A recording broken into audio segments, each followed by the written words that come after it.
The dust kicked up in angry plumes as Julianna Dawson's body hit the ground with a sickening thud.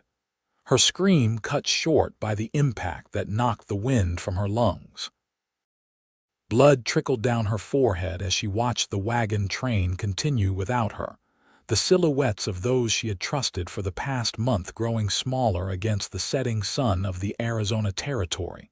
1876. You're slowing us down, girl. We'll all die of thirst if we keep your pace. The wagon master's cruel words still rang in her ears as the rumble of wheels faded into the distance, leaving nothing but silence and the approaching darkness of the desert night. Julianna clutched her bandaged ankle, the sprain from 2 days prior having sealed her fate.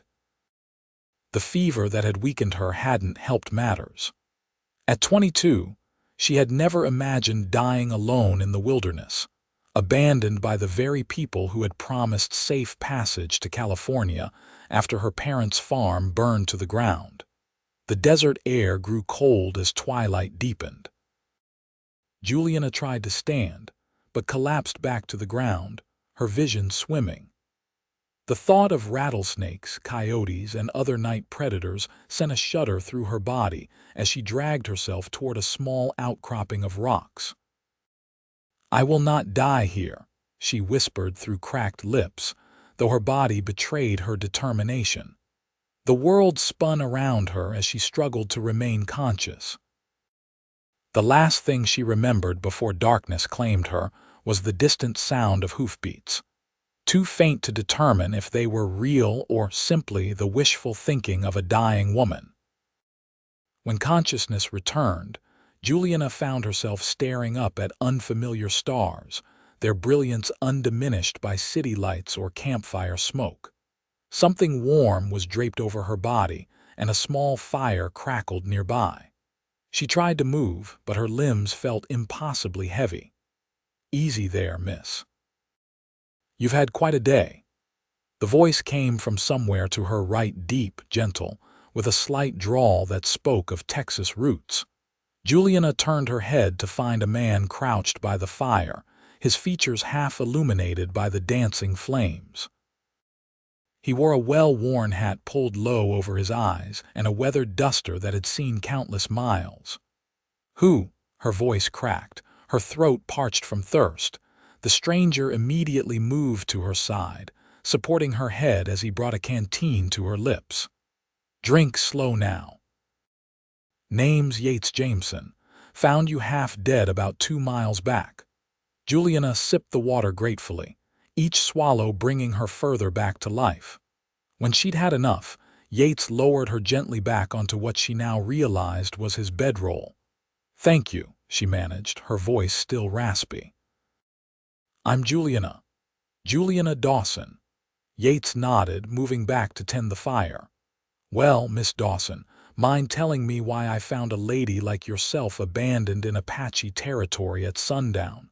The memory brought fresh pain, but Julianna forced herself to speak. "I was traveling with the Harrison wagon train to California. I sprained my ankle 2 days ago and caught a fever. The wagon master decided I was slowing them down. They just pushed me out and left me behind." Even in the dim light, she could see Yates's jaw tighten. "Some people ain't worth the air they breathe," he muttered, poking at the fire with more force than necessary. "Harrison, you said? Walter Harrison?" "Yes, do you know him?" Yates's expression darkened. "We've crossed paths. Man values speed over safety, profit over people." Not surprised he'd do something like this. Julianna tried to sit up again, managing to prop herself on her elbows. "I need to get to California. My parents died in a fire that took our farm in Missouri. My aunt is in Sacramento. She's all the family I have left." "Sacramento's still a long way off, Miss Dawson, and you're in no condition to travel just yet." Yates gestured to her ankle, which she now noticed had been properly wrapped and elevated on a folded blanket. "That needs time to heal." "I don't have time," she protested weakly. "I have no money, no food. You have me," Yates interrupted, his eyes meeting hers across the fire. "I'm heading to Tucson first, then on to California myself. Delivering some horses to a ranch outside Sacramento. You're welcome to ride along, but we'll need to get you back on your feet first." The offer stunned Julianna into silence. In her experience, strangers didn't offer help without expecting something in return. "Why would you do that for me?" Yates shrugged, his gaze returning to the fire. "My ma raised me to believe that folks should help each other out here in the territories. It's a hard land, we don't survive it alone." There was something in his voice that hinted at a deeper story, but Julianna was too exhausted to press further. Instead, she settled back onto the bedroll, wincing as her head throbbed. "You took a nasty hit to your head when they tossed you," Yates observed. "Should clean that up in the morning. For now, you need rest. We're safe enough here for the night." "Your bedroll, where will you sleep?" she asked, suddenly aware she was taking his only comfort. A small smile touched his lips. "Don't you worry about me, Miss Dawson. I've slept under the stars with nothing but my saddle for a pillow more nights than I can count." As if on cue, a horse nickered softly from the darkness beyond the firelight. "That's Duster," Yates explained. "Got my packhorse Penny too. They'll alert us if anyone approaches." Julianna wanted to ask more questions about him, about the journey ahead, about how long it would take to reach Tucson, but exhaustion pulled at her consciousness. The last thing she saw before sleep claimed her was Yates settling himself against his saddle, rifle across his lap, keeping watch over her through the night. Morning arrived with the harsh brilliance of the desert sun. Julianna awoke to the smell of coffee and something cooking. She pushed herself to a sitting position, taking in her surroundings properly for the first time. They were camped in a small depression between rock formations that provided some shelter from both the elements and prying eyes. Yates crouched by a small fire, tending to what looked like bacon in a cast-iron skillet. His horse, a sturdy buckskin gelding, stood nearby, along with a dun-colored packhorse loaded with supplies. Yates glanced over, nodding when he saw she was awake. "Morning. How's the head?" Julianna touched her forehead gingerly, feeling a tender lump and dried blood. "Hurts, but I'll survive." "Good. Let's get that cleaned up after breakfast." He poured coffee into a tin cup and brought it to her, along with a plate of bacon and hardtack. "It ain't fancy, but it'll keep you going." She accepted the food gratefully, realizing how hungry she was. As she ate, she studied her rescuer properly for the first time. Yates Jameson appeared to be in his late 20s, with sun-weathered skin that spoke of years under the open sky. His dark brown hair was a bit too long, curling slightly at the nape of his neck, and his eyes were a striking blue that contrasted with his tanned face. A small scar ran along his jawline, and his hands were calloused from work. He wore simple clothes, faded blue shirt, worn denim pants, scuffed boots, and that wide-brimmed hat that had seen better days. A gun belt hung at his hip, the revolver nestled in its holster, showing signs of regular care despite its age. "You're staring, Miss Dawson," Yates remarked without looking up from his own breakfast. Julianna felt heat rise in her cheeks. "I'm sorry, I realized I know nothing about the man who saved my life." Yates shrugged. "Not much to tell. I'm a horse trader by profession. Buy, sell, and sometimes deliver horses all over the territories. Been doing it since I was 18. "Is that how you know Walter Harrison?" A shadow crossed Yates's face. "Sold him some horses 3 years back for his freight business. When I delivered them, I found he'd been working his previous team near to death. Tried to buy them back from him, but he refused." He took a swig of coffee. "Man's got no respect for anything that can't immediately profit him, horses or people. He seemed decent enough when I joined the Wagon train in Santa Fe," Julianna said. "Until I became a burden.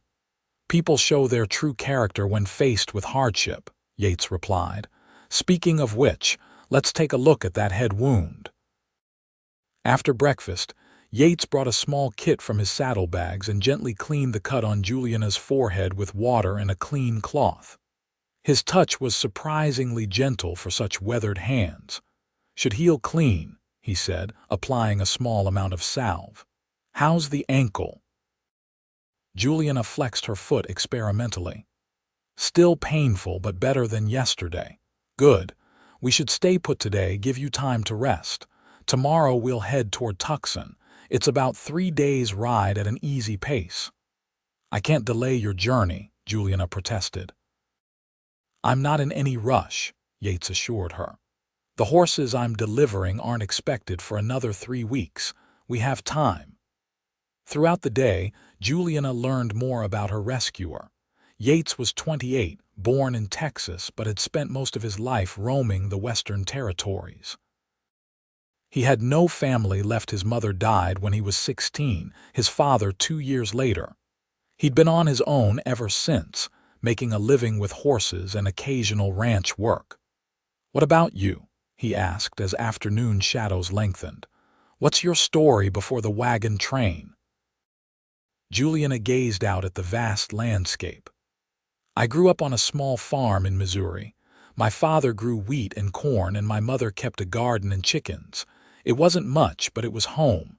Her voice caught. 3 months ago, a lightning strike hit our barn during a storm. The fire spread so quickly. My parents got me out but went back for the horses. The roof collapsed before they could escape. Yates said nothing, giving her space to continue at her own pace. I couldn't keep the farm going alone. We were already struggling after 2 bad harvests. The bank foreclosed, and I sold what I could to buy passage to California. My Aunt Martha, my mother's sister, lives in Sacramento.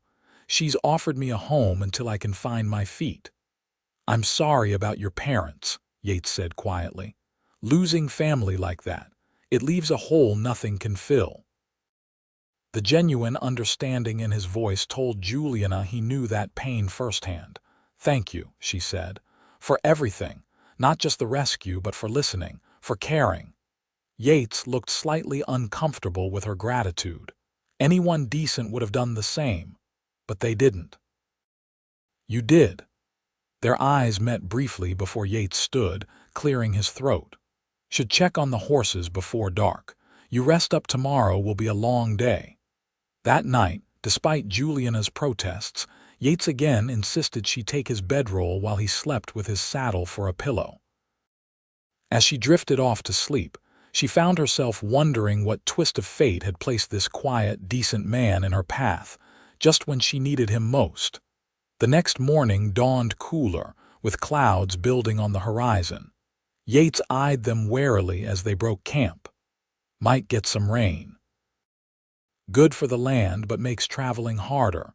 We should try to make some miles before it hits. He helped Julianna onto Duster, the buckskin gelding, despite her insistence that she could ride the packhorse. Penny's not used to carrying people, he explained, adjusting the stirrups for her. Besides, Duster's got the smoother gait, better for your ankle.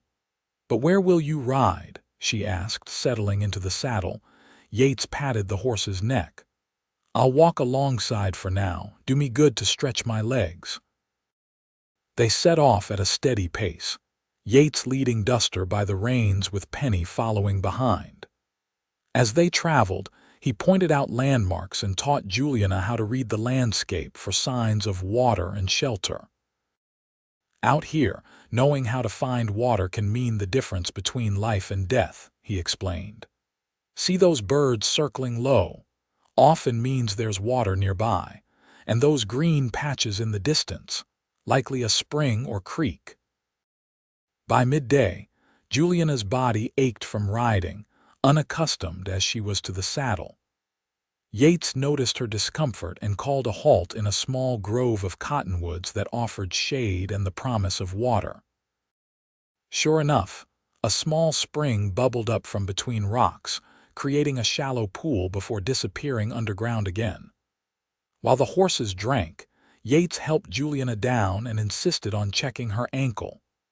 "Swelling's down," he noted, his fingers gently probing the injury. "Still need to be careful with it, though."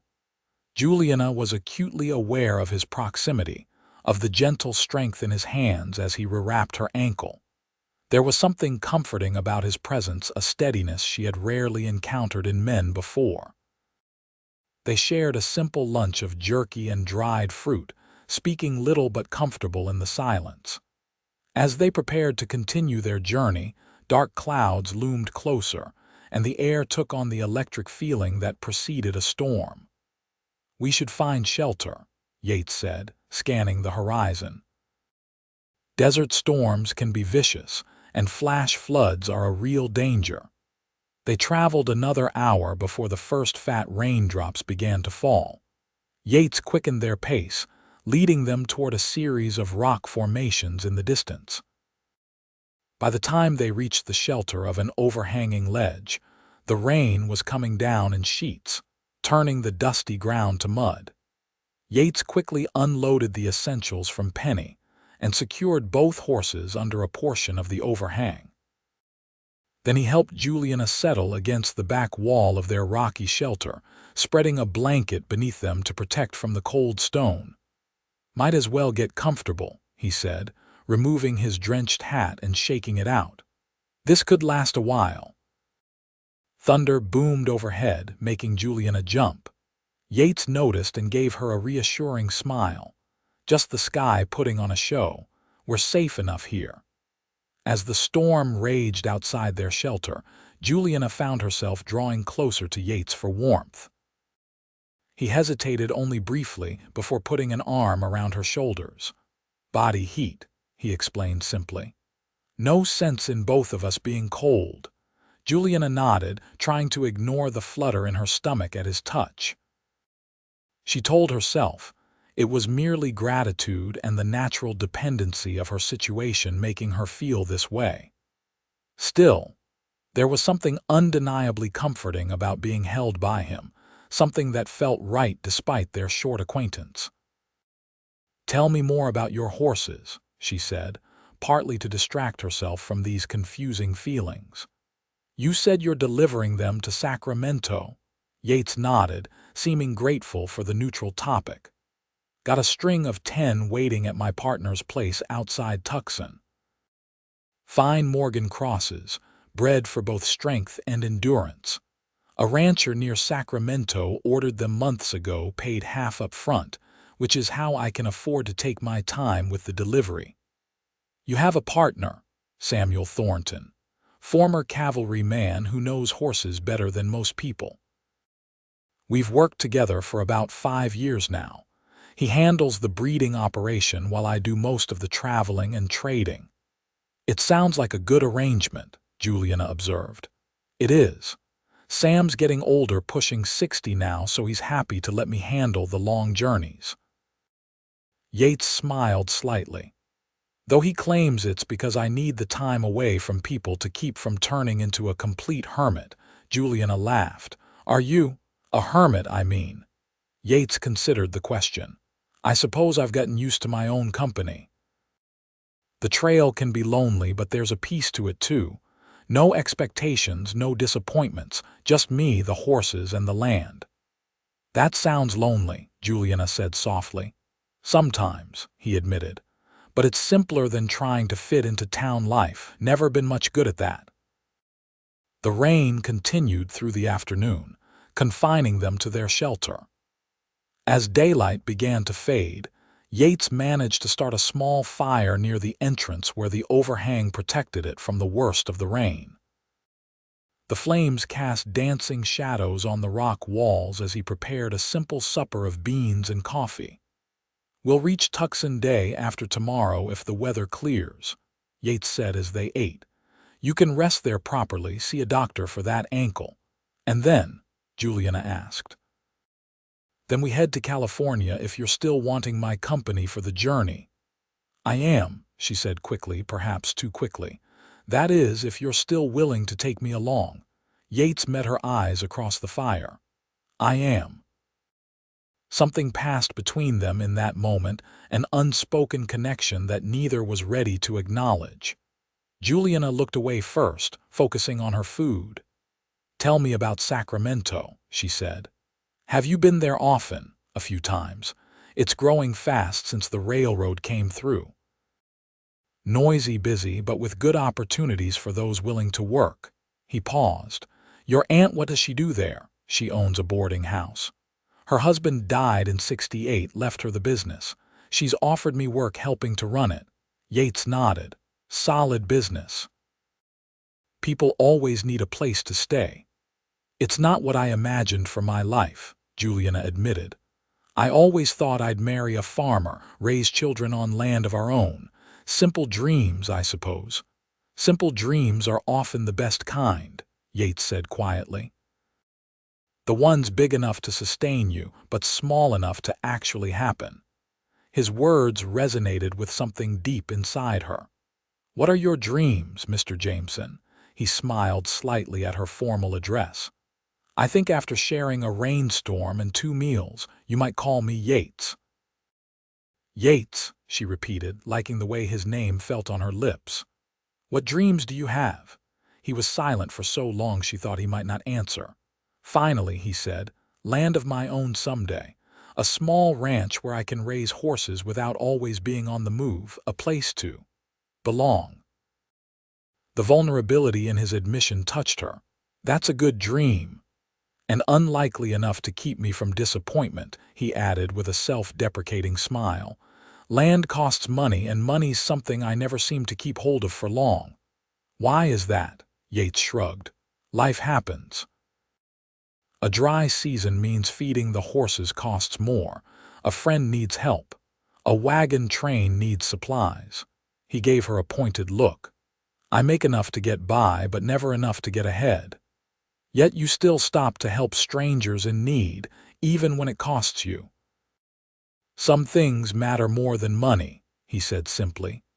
Outside, the rain had slowed to a gentle patter and night had fully descended. Yates checked on the horses one last time before returning to their shelter. "Should sleep," he said. "Storm's passing, but the ground will be muddy tomorrow. Makes for slow going." He arranged his bedroll for her again, but this time Juliana shook her head. "I can't take your only comfort for a third night. We can share the blankets back to back." When he hesitated, she added, "I trust you, Yates. And it's too cold for either of us to sleep without proper covering." After a moment's consideration, he nodded.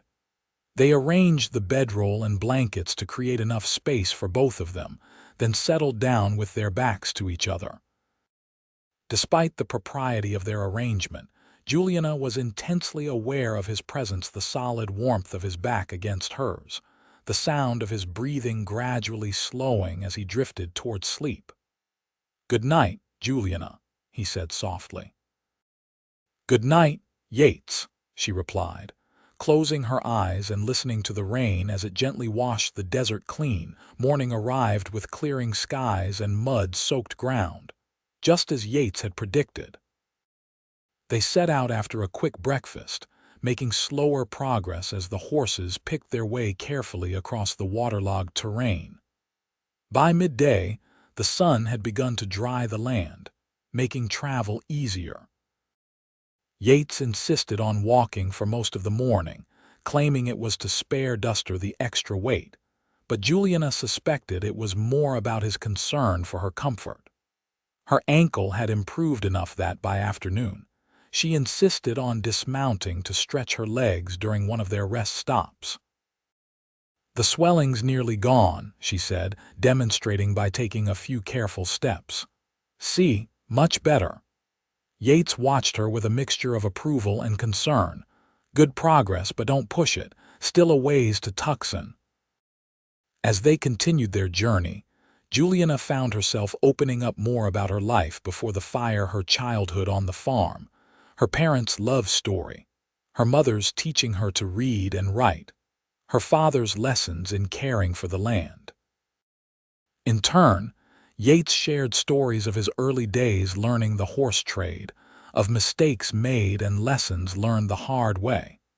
"First horse I ever tried to break nearly killed me," he admitted with a chuckle. "Threw me so hard I saw stars for a week. My pa laughed himself silly, then showed me what I'd done wrong." "He sounds like a good teacher," Juliana observed. "He was.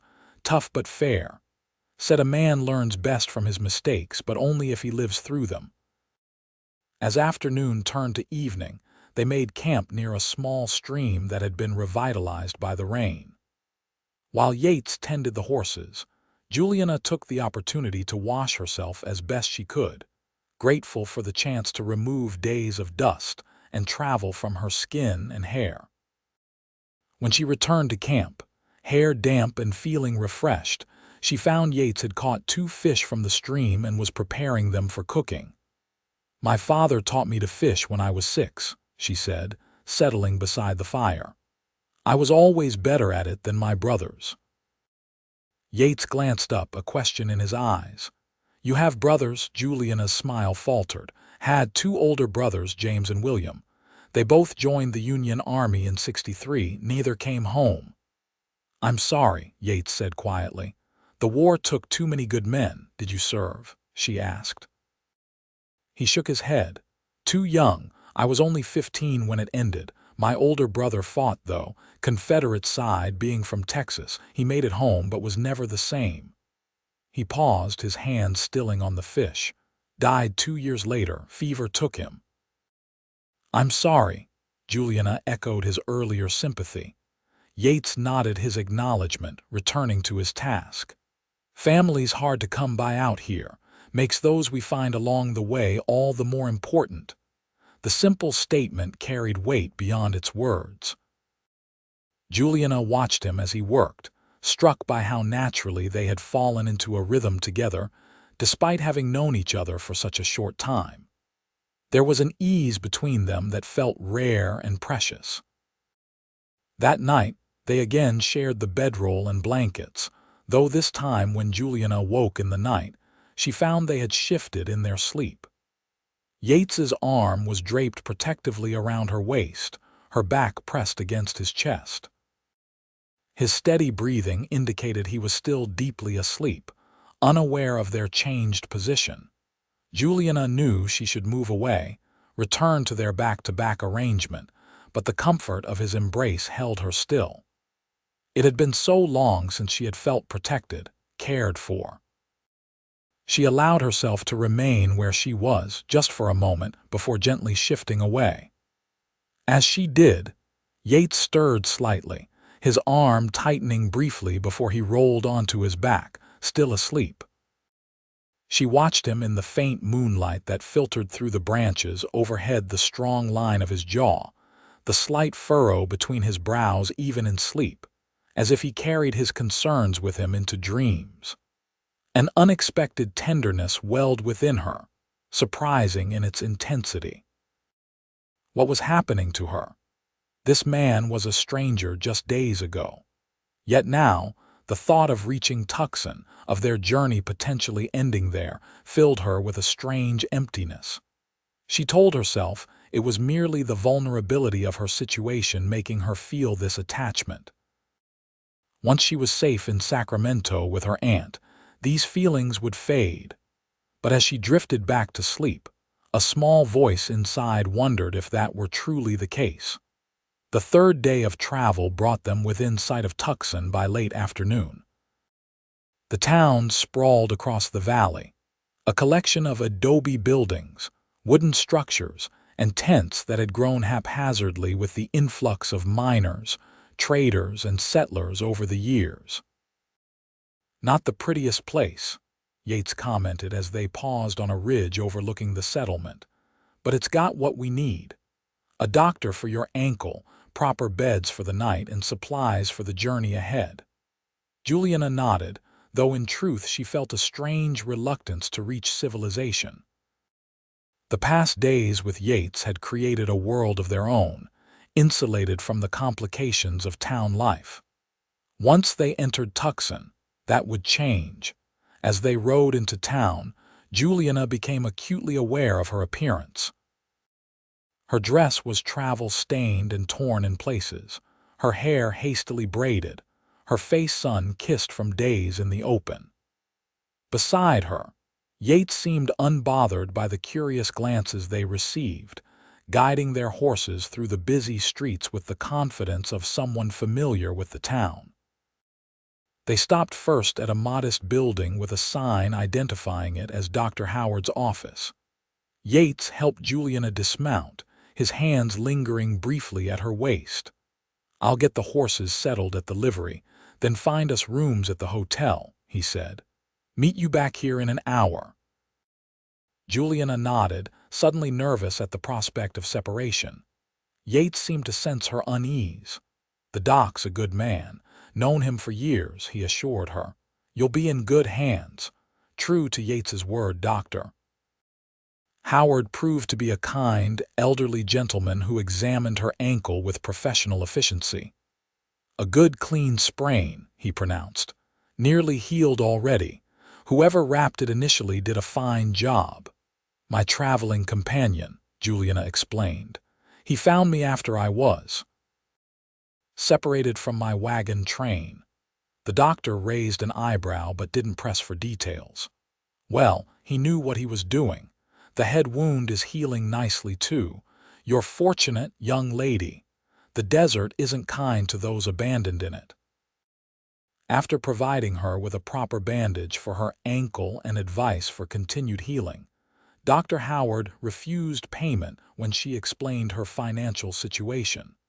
"Consider it professional courtesy to Yates," he said with a smile.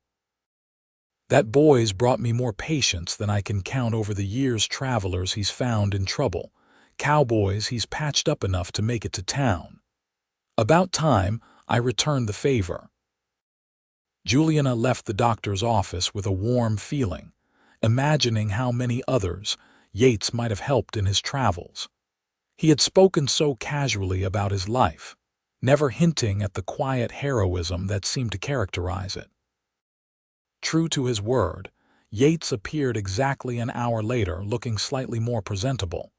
He'd clearly taken the opportunity to visit a barber. His hair was trimmed, his face freshly shaved. "Got us rooms at the Tucson house," he said. "Nothing fancy but clean. And there's a bathhouse next door where you can refresh yourself properly." Julianna was touched by his thoughtfulness. "Thank you. Dr. Howard says my ankle is healing well." "Good news," Yates said with genuine relief. "Hungry, thought we might get a proper meal before turning in." The hotel dining room was modest but comfortable, offering a welcome change from trail food. As they ate, Yates outlined his plans. "We'll stay 2 days. Give you time to rest and me time to check on the horses and gather supplies. My partner's place is about 10 miles outside town. I'll ride out tomorrow to make arrangements for the string I'm taking to California." "When will we leave for Sacramento?" Julianna asked, trying to keep her tone casual. "Day after tomorrow, if that suits you. It's a long journey, nearly 2 weeks with the horses. We'll take it steady, follow the southern route through Yuma and then north to Sacramento.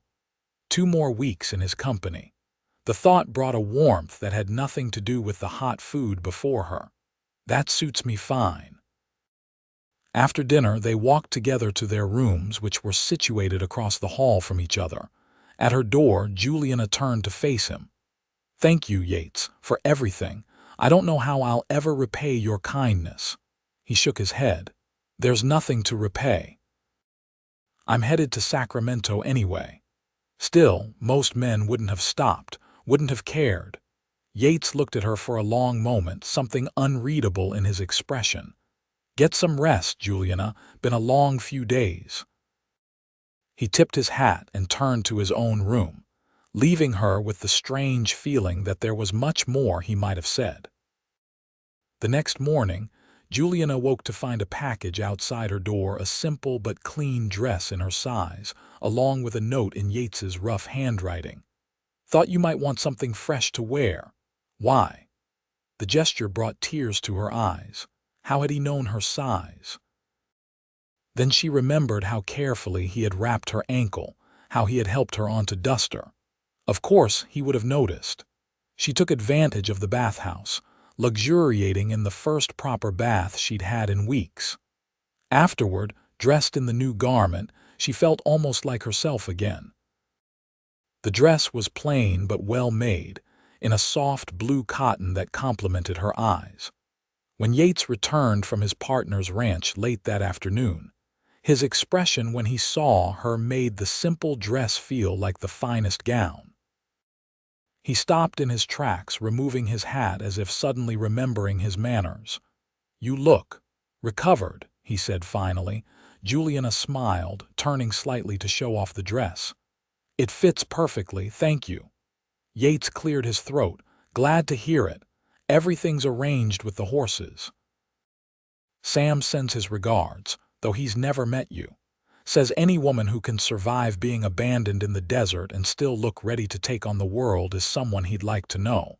Julianna laughed. "I'd like to meet him too. He sounds like good company." "He is. Ornery as an old mule sometimes, but the best partner a man could ask for." Yates hesitated. "I was thinking. There's a small social at the church tonight. Nothing fancy, just music and some dancing. Might be a nice change from trail life if you're feeling up to it." The invitation surprised her. "I'd like that," she said, trying to contain her pleasure at the prospect. The church social was indeed a simple affair, a few musicians playing fiddle and guitar, lanterns strung between trees in the yard, and tables laden with food brought by the townspeople. Despite its simplicity, or perhaps because of it, the gathering had a warmth that reminded Julianna of similar events back home. She was conscious of the curious glances they received. A woman traveling alone with a man who wasn't her husband or brother was unusual enough to draw attention. Yates seemed to notice the looks too, keeping a respectful distance between them as they arrived, though he stayed protectively close. "People will talk," she murmured as they accepted cups of punch from a smiling church lady. "Let them," Yates replied quietly. "We know the truth." The truth.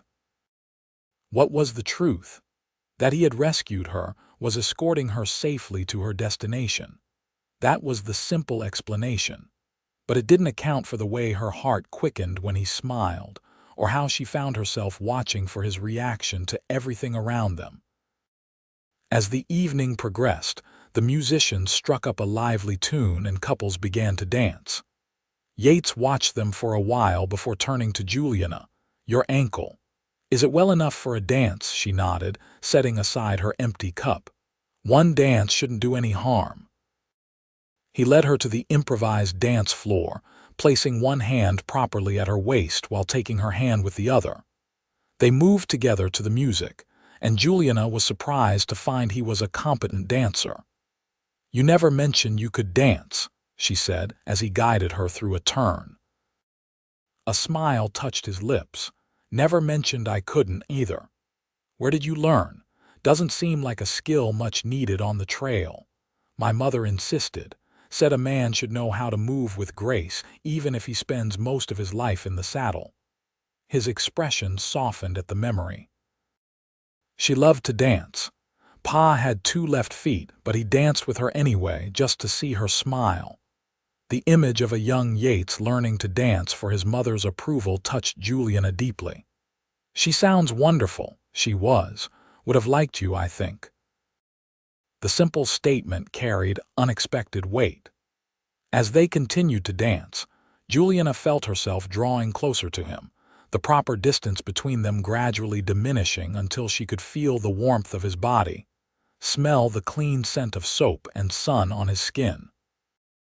When the music ended, they remained standing close for a heartbeat longer than necessary before Yates stepped back, clearing his throat.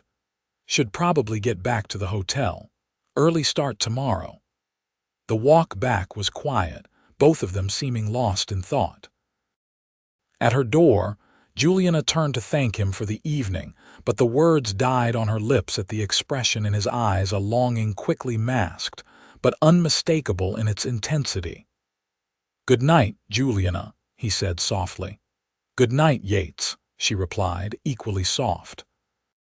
She entered her room with her heart pounding, leaning against the closed door as she tried to make sense of her feelings. This was madness. She barely knew this man. Yet she felt as if she'd known him all her life, as if something in her had recognized something in him from the first moment. Sleep was elusive that night, her mind filled with images of Yates, his gentle hands tending her injuries, his steady presence beside her on the trail, the way he had looked at her as they danced.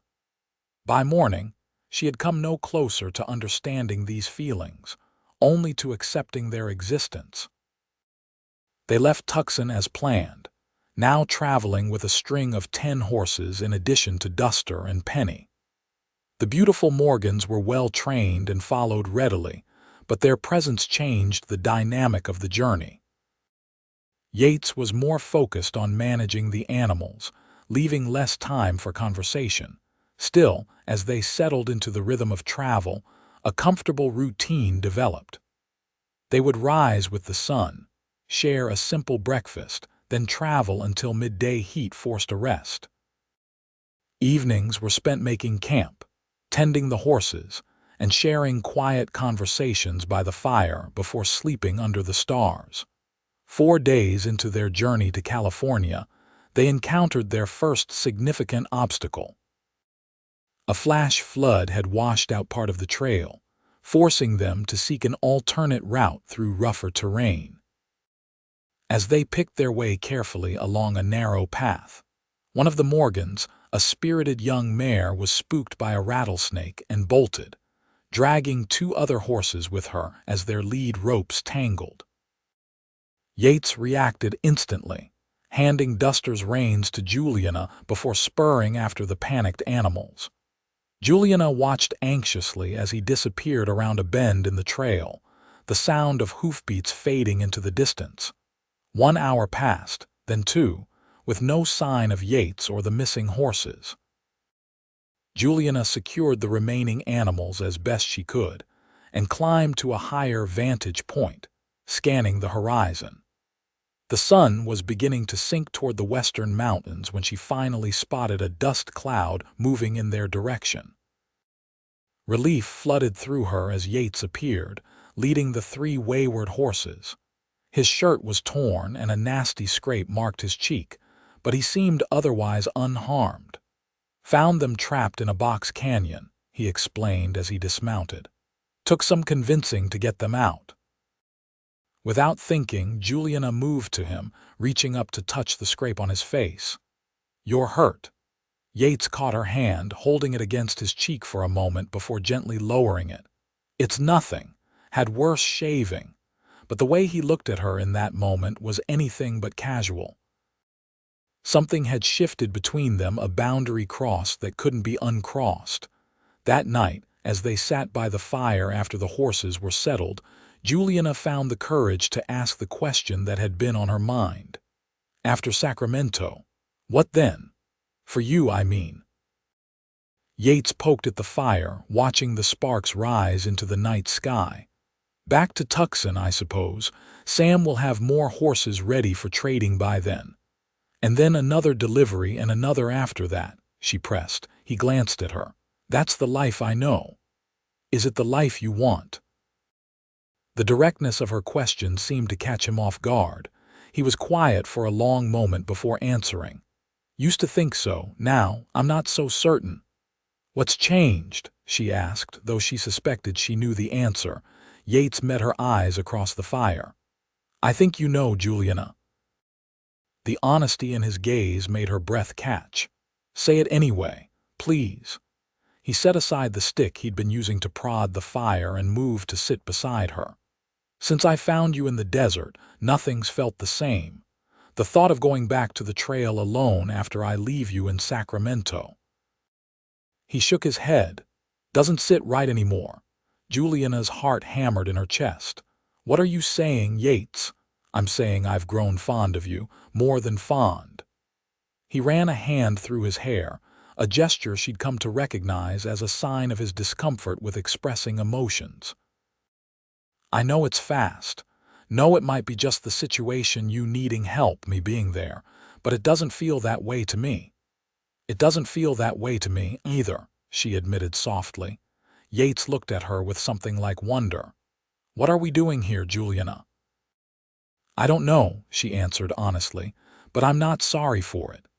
He reached out slowly, giving her time to pull away, and touched her cheek. Neither am I. When his lips met hers, it felt like coming home after a long journey.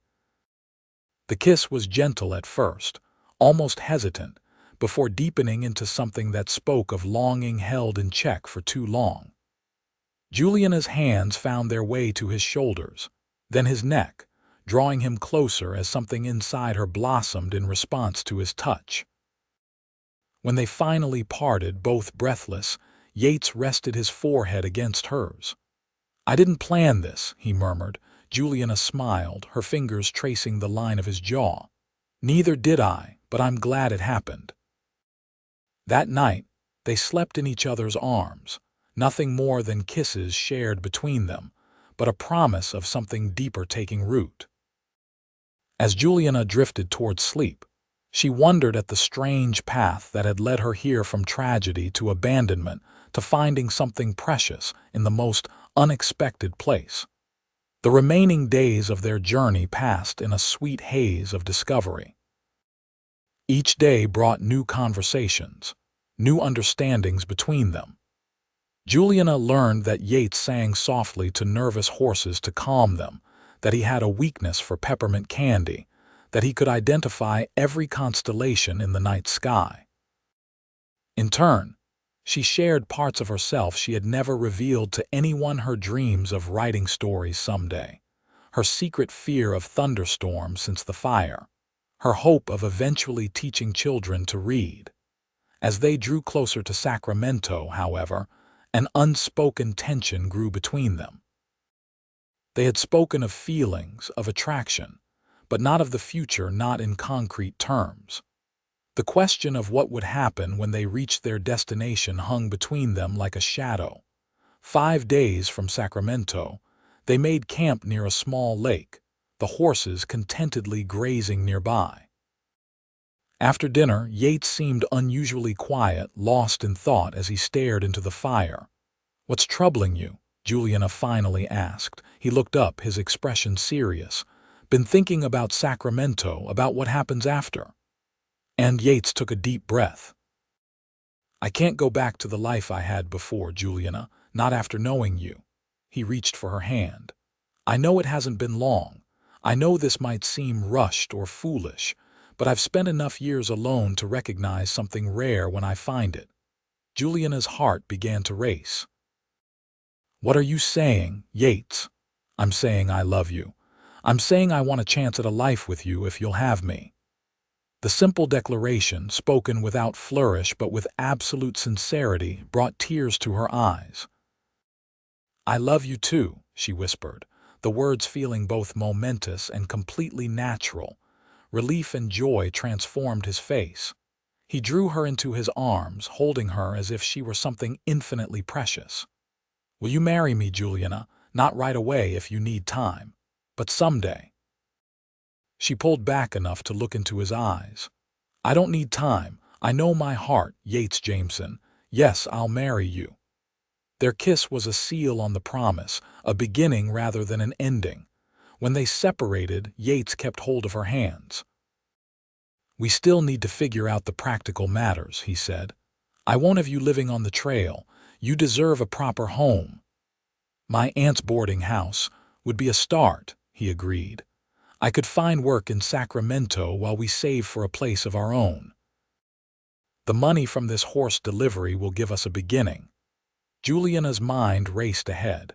You mentioned wanting land someday for raising horses. That dream doesn't have to remain distant. Hope kindled in his eyes. You'd want that. A ranch life isn't easy, especially for a woman. She smiled. I grew up on a farm, remember? Hard work doesn't frighten me. And building something together, something that's ours, that's worth any amount of effort. They talked late into the night, plans and dreams intertwining as they envisioned a future neither had imagined possible just weeks ago. When they finally slept, it was with a new certainty, a shared purpose that made the remainder of their journey feel like the first steps toward home rather than the last miles of an escape. Sacramento welcomed them with the bustle and noise of a rapidly growing city. After weeks in the open country, the crowded streets and closely packed buildings felt overwhelming to Julianna. Yates, too, seemed tense amid the press of people, his hand rarely leaving the small of her back as he guided her through the unfamiliar town. They delivered the horses first, Yates completing the business transaction with a gruff rancher named Peterson, who seemed impressed with the condition of the animals despite their long journey.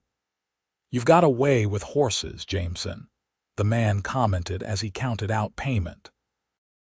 "Ever consider settling in one place? Could use a man with your skills at my ranch." Yates glanced at Julianna, a smile touching his lips. "Funny you should mention that. Might be looking for something more permanent these days." With the horses delivered and payment secured, they made their way to Julianna's aunt's boarding house, a 3-story Victorian on a quiet street near the edge of town.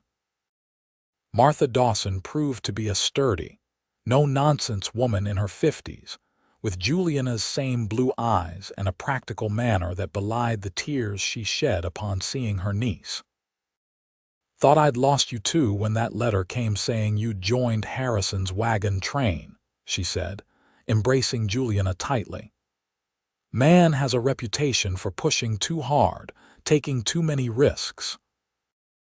"You weren't wrong," Julianna replied, briefly explaining what had happened and how Yates had found her. Martha turned assessing eyes on Yates, who stood respectfully to one side.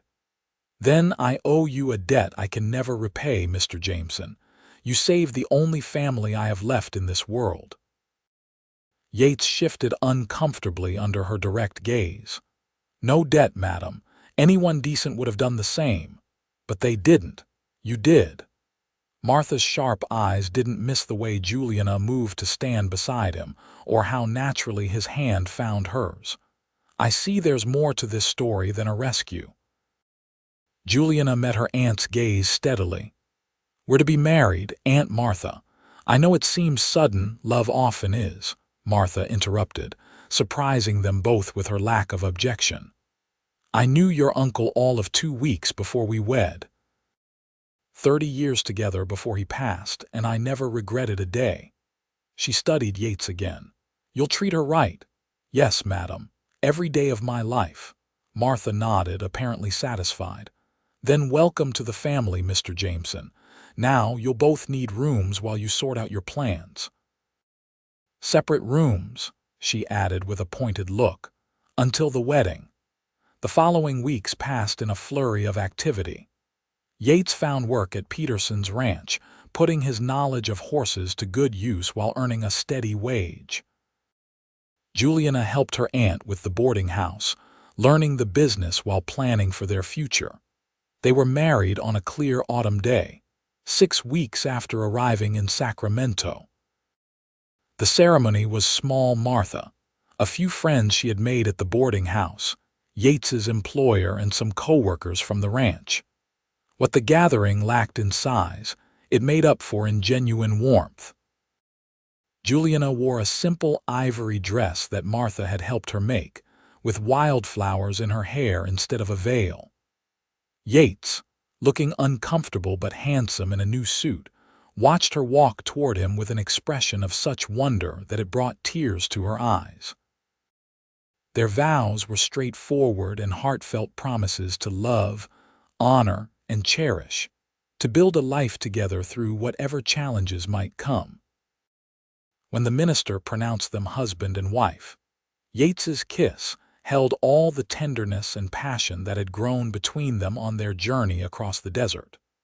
The celebration afterward was modest but joyful, with food and music and dancing in the boarding house's main parlor. As evening fell, Martha shooed them toward the small cottage behind the main house that she had prepared as their temporary home. "Go on now," she said with a knowing smile. Young couples don't want to spend their wedding night surrounded by old folks. Alone at last, Yates gathered Julianna into his arms. "Mrs. Jameson," he murmured against her hair. "Still can't quite believe it." "Believe it," she said, reaching up to touch his face. "I'm yours and you're mine.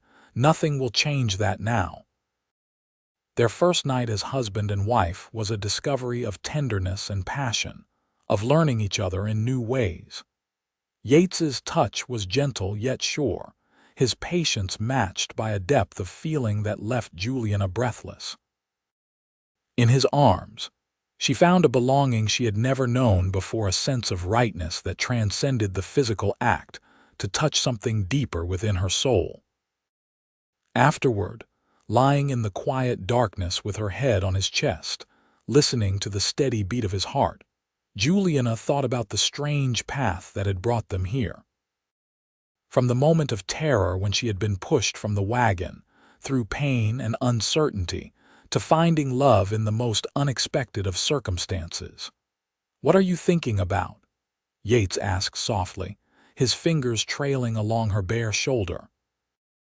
"How close I came to never knowing this," she admitted. "If you hadn't found me that day." He tightened his arms around her. "But I did find you, and I'll never let you go." The weeks became months, their life together settling into a rhythm that felt both new and somehow familiar, as if they had always been meant to find each other. They saved diligently, living simply in the cottage behind Martha's boarding house while putting aside every spare dollar toward their dream. Yates continued working at Peterson's ranch, his skill with horses earning him increasing responsibility and better pay. Julianna divided her time between helping her aunt and taking in sewing work, contributing what she could to their growing savings.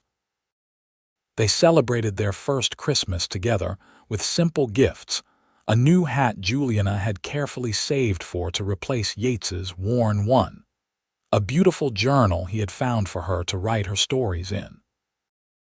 Martha joined them for Christmas dinner, her practical nature softened by the obvious happiness of the young couple. By spring, their careful saving had produced results. With Martha's blessing and a loan from Peterson, who had come to value Yates's work highly, they purchased a small parcel of land 20 miles outside Sacramento, 50 acres with a modest cabin, a small barn, and good water access. It wasn't grand, but it was theirs, the beginning of the dream they had shared beside a campfire months before. Moving day came in early April, the land awakening from winter with new growth that seemed to echo their own fresh start. As they stood together on the porch of their new home, surveying the land that stretched before them, Yates pulled Julianna close. "Happy?" he asked, his voice revealing his own contentment. "More than I ever thought possible," she replied honestly. "This is just the beginning, Yates. Think of what we'll build here together." He smiled, looking out over the land that would become their legacy.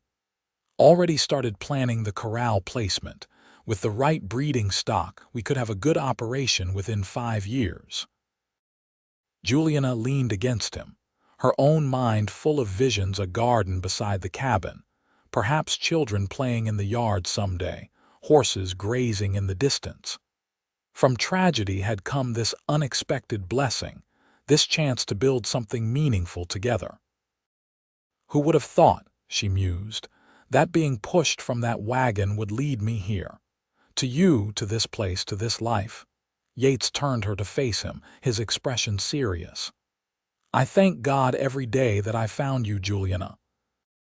Even though the circumstances were terrible, I can't help but be grateful for the path that brought us together."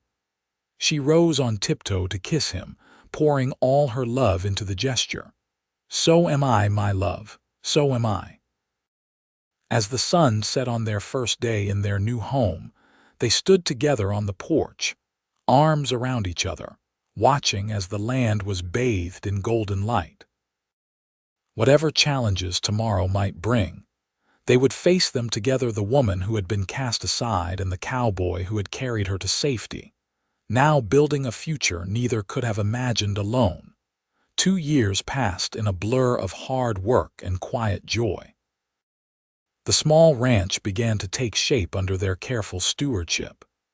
Yates constructed additional corrals and expanded the barn, while Julianna transformed the cabin into a true home, adding curtains at the windows and flowers in the yard.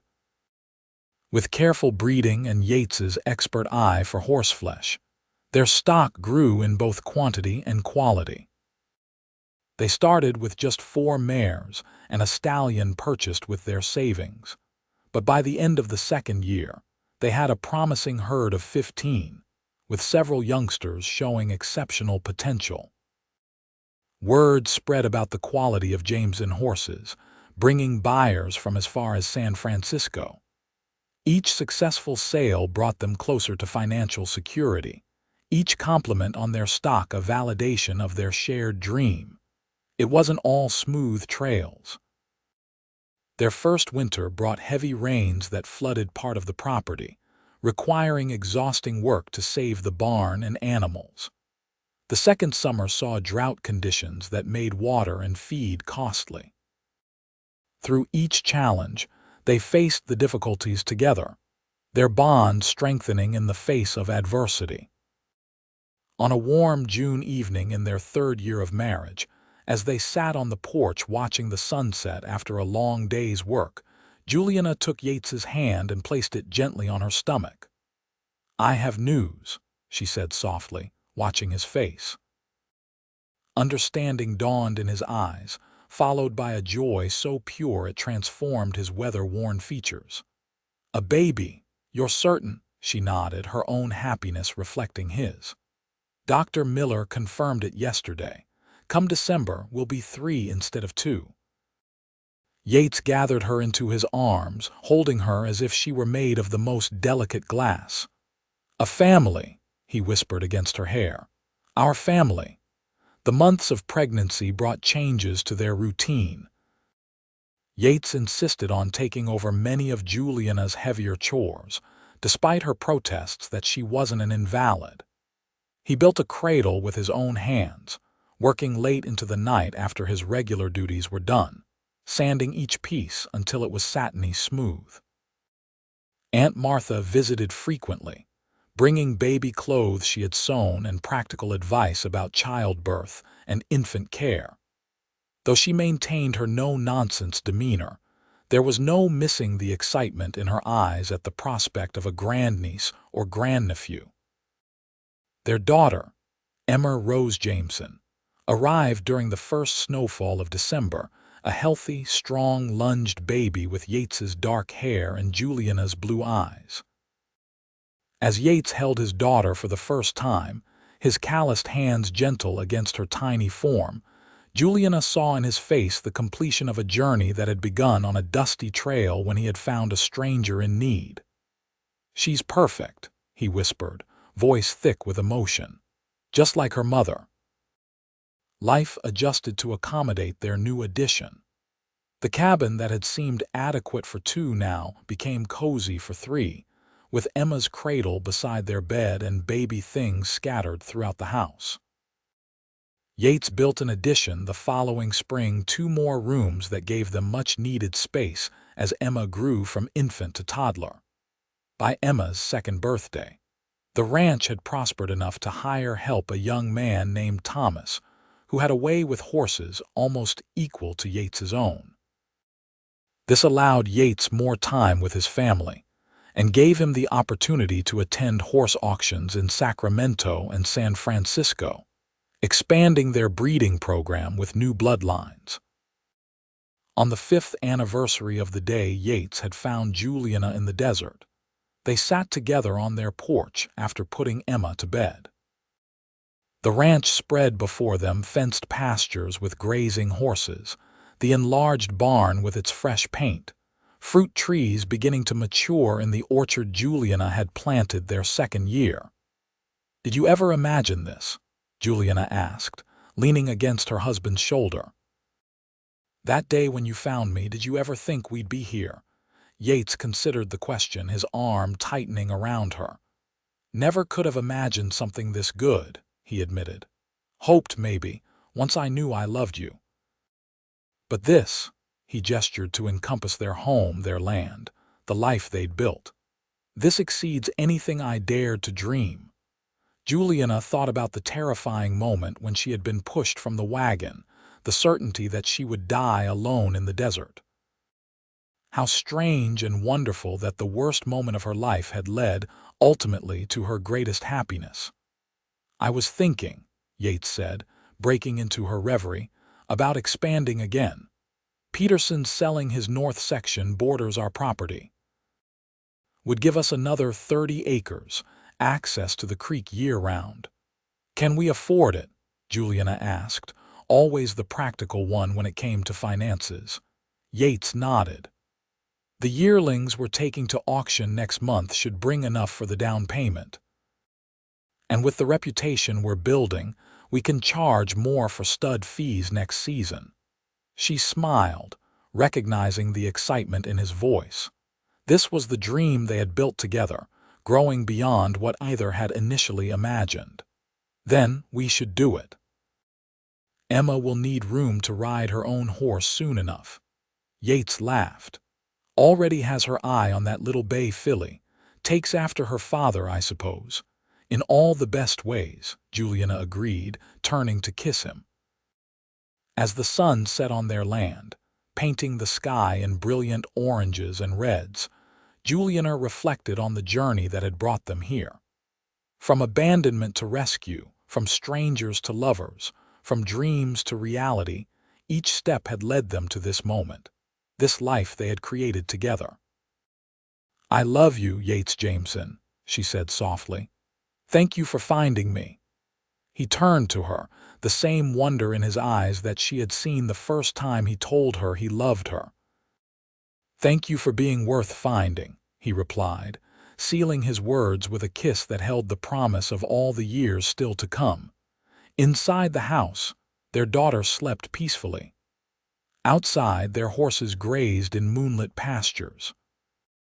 And on the porch of the home they had built together, Julianna and Yates held each other close, grateful for the twisted path of fate that had brought them together in the vast wilderness of the Arizona Territory, where a woman pushed from a wagon had found not just safety in a cowboy's arms, but a love to last a lifetime. As years passed, the Jameson Ranch grew into one of the most respected horse breeding operations in Northern California. By the time Emma was 10, they had expanded to over 100 acres, with a herd of 40 quality horses and a reputation that brought buyers from as far away as Colorado and Texas. A brother for Emma arrived when she was 4, Samuel Yates Jameson, named for his father's old partner who had passed away the previous winter. A second daughter, Martha Elizabeth, followed 3 years later, completing their family. The children grew up surrounded by the rhythm of ranch life, early mornings checking horses, busy days of training and care, evenings spent together on the porch sharing stories and dreams. Emma inherited her father's natural affinity for horses, while Sam showed a thoughtful intelligence that reminded Julianna of her own father. Little Martha, spirited and determined from her first steps, kept them all on their toes with her curiosity and fearlessness. Julianna found time between ranch duties and motherhood to pursue her long-held dream of writing. She began with simple stories for her children, tales of adventure and courage often inspired by her own journey.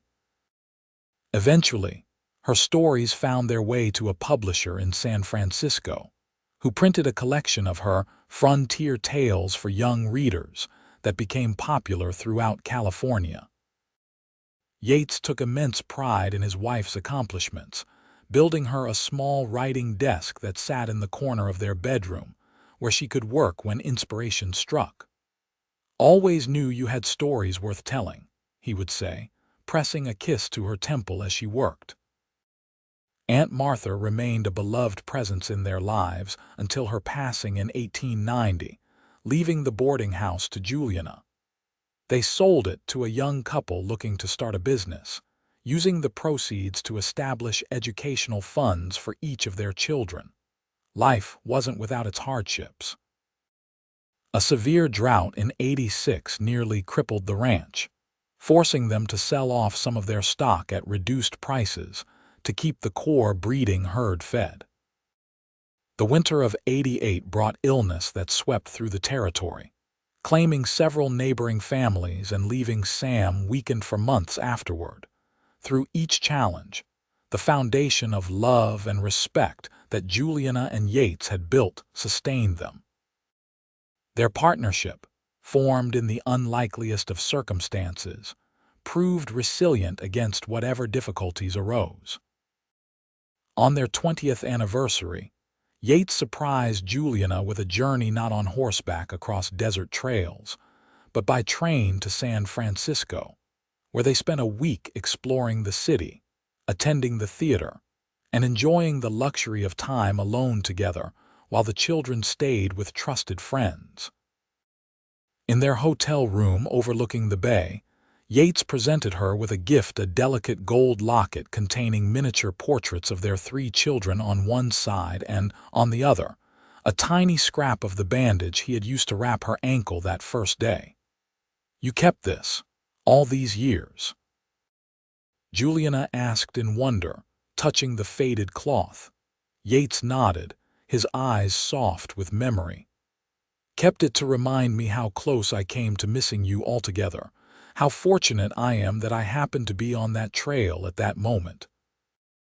Juliana clasped the locket around her neck, where it would remain for the rest of her days. "Not fortune," she corrected gently. "Fate. We were meant to find each other, Yates.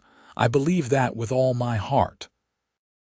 As they approached their silver anniversary, Emma, now a capable young woman of 22, took over more responsibility for the daily operations of the ranch, allowing Yates and Juliana moments of leisure they had rarely enjoyed during the busy years of building their business and raising their family.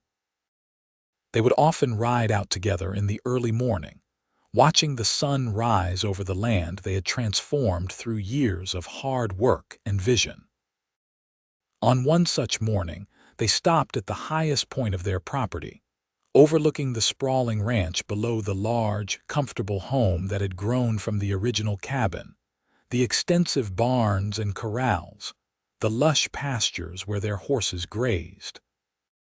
"Did I ever tell you," Yates said as they sat side by side on their horses, "that the morning I found you I almost took a different trail?" Juliana turned to him, surprised. "No, you never mentioned that." He nodded, his gaze distant with memory. "Was heading to Tucson by the northern route. Changed my mind at the last minute, felt drawn to the southern trail for no reason I could name." He reached across to take her hand. "Always figured it was the Almighty's hand in things. Couldn't bear the thought of you out there alone." Tears welled in Juliana's eyes at the thought of how differently their lives might have unfolded, how easily they might have missed each other entirely. "Then I'm grateful for divine intervention," she said softly. Yates squeezed her hand. "Every day, I thank God for leading me to you. For the life we've built. For our children. For everything that came from that moment when I saw a figure collapsed in the dust and realized it was a woman in need." As they rode back toward home, where their children and responsibilities awaited, Juliana reflected on the strange and wonderful journey of her life. From the tragedy of losing her parents, to the betrayal of being abandoned in the desert, to finding love and purpose with a man whose quiet strength had been her anchor through decades of joy and hardship. "I love you, Yates Jameson," she said as they approached the ranch house, the words as true now as they had been when first spoken beside a campfire under desert stars.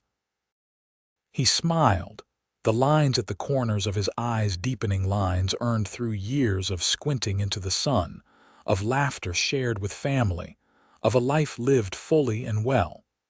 And I love you, Julianna Jameson. Yesterday, today, and all the tomorrows we have left. Together they rode toward home, their shoulders touching, their hearts still beating as one after all these years, the woman who had been pushed from a wagon and the cowboy who had carried her to safety. Bound together by a love that had transformed both their lives in ways neither could have imagined on that fateful day in the Arizona Territory so many years ago.